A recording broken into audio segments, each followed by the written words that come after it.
Santa Anita Park is a thoroughbred racing track in Arcadia, north of downtown Los Angeles. The track is home to numerous prestigious races, including both the Santa Anita Derby, the Santa Anita Handicap, as well as hosting a number of Breeders' Cup races. Santa Anita stretches across 320 acres. The grandstand, which is a historical landmark, is over 1,000 feet in length and can seat up to 26,000 guests. The Art Deco style grandstand facade is original from the 1930s. Santa Anita has a 1-mile natural dirt main track that rings a turf course that runs a bit less than a mile. The track's park-like infield area can accommodate 50,000 or more racing fans.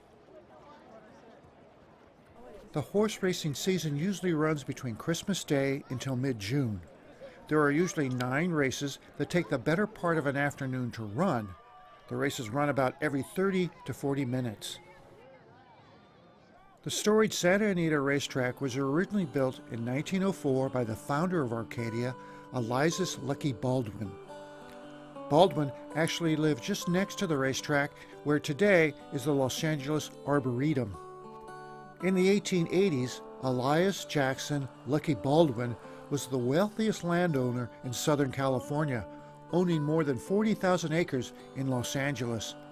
100 years after his death, his name still echoes in the Southland in Baldwin Park and Baldwin Hills.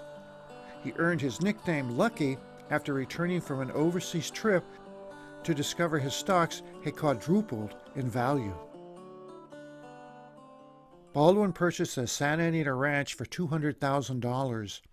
He turned Rancho Santa Anita into a profitable operation with orchards and vineyards. A successful owner of thoroughbred racehorses, Baldwin built a racetrack on his property. The original racetrack was closed when California banned gambling on horse races in 1909. In 1912, the original racetrack burned down.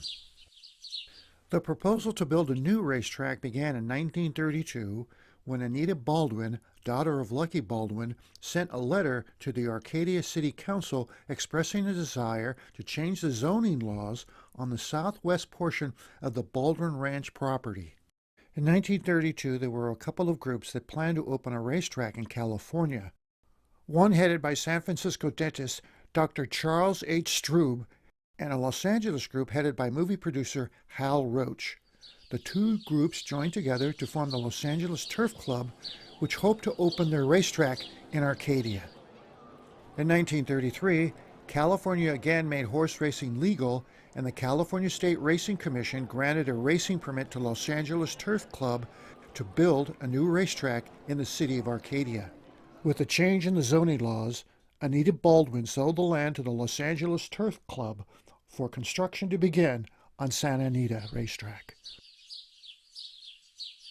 Architect Gordon B. Kaufman, who designed Hoover Dam, designed the grandstands of Santa Anita in the Art Deco style. It wasn't until Christmas Day in 1934 when the modern iteration of Santa Anita Racetrack reopened. The Los Angeles Times reported that many celebrities, including Clark Gable and Will Rogers, were seen at the new track's opening. In February of 1935, the first Santa Anita Handicap was run. Entries in the $100,000 Santa Anita Handicap go to the post. Style pace set of Fred Astaire is in the stands. 18 horses are ready, and now Clem McCarthy. Take it away, Clem. They're off, and first out of the gate are Aneroid and Which Sea, Tom Poon and Stage Hal Roach and Company established the Big Cap, the most valuable purse in all of racing. Despite the Great Depression, the racetrack was a huge success. For decades, Santa Anita was the scene where celebrities such as Betty Grable, Cary Grant, and Bing Crosby could be seen enjoying the beautiful location and the exciting racing. Close to Hollywood, the track has appeared in a number of movies and television shows. The Marx Brothers' 1937 classic, A Day at the Races, was filmed at Santa Anita.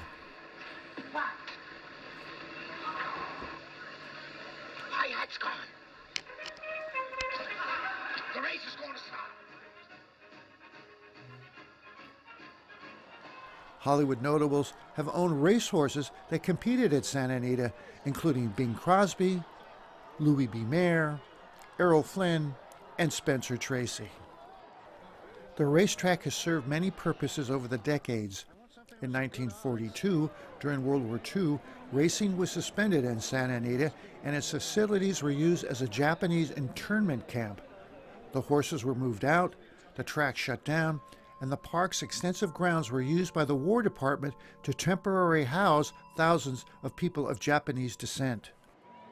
Many historic equestrian events have been held at Santa Anita. In 1940, one of the most famous racehorses of all time, Seabiscuit, had his final race at Santa Anita before retiring. Also in the rear, plods courageously along, gaining steadily. Thousands cry, "Come on, Seabiscuit!" But aneroid, nearest the Today, lead. there is a memorial to that famous racehorse in the forecourt of Santa Anita.